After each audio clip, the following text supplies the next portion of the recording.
પછરાજ ભગવાન પછી જો બીજું કોઈ પૂછનીય સ્વરૂપ હોય તો એ છે સ્ત્રીનું, કે જે પોતે ખુદ એક મોતના મુખમાં જઈને એક નવી જિંદગીને જન્મ આપે છે.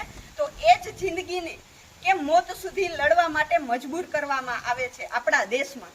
અને આપણો દેશ છે એ શૂરવીરો અને મર્દોની ભૂમિ છે. તો એ જ મર્દો અને શૂરવીરોની ભૂમિમાં સ્ત્રીઓને અત્યારે કેમ સલામતી નથી અને સ્ત્રીઓનું શોષણ થાય છે.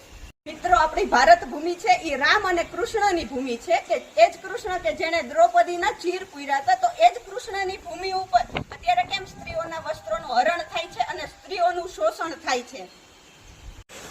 મિત્રો, આપણે મંદિરમાં જઈ અને દેવીની પૂજા કરીએ છીએ, તો સ્ત્રી પણ એક દેવીનું જ રૂપ છે. તો પછી સ્ત્રીઓ ઉપર મિત્રો કેમ બળાત્કાર થાય છે અને સ્ત્રીઓનું જ કેમ શોષણ થાય છે. મિત્રો, આ દેશના મર્દોને છે ને મારે એટલું જ કહેવાનું છે કે એક સ્ત્રી છે ને એ સહન શક્તિની મૂર્તિ છે.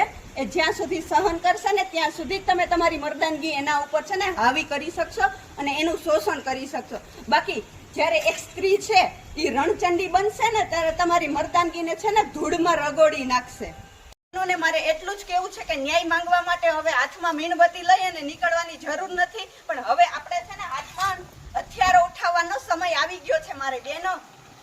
તો આ વિડીયો થ્રુ મારે મારા દેશની નારીને એક એટલો જ મેસેજ પહોંચાડવાનો છે કે બહેનો, બની જાવ રણચંડી, ઉઠાવી લ્યો હાથમાં હથિયાર અને દેખાડી દો આ દેશના મર્દોને એક નારીની તાકાત શું છે.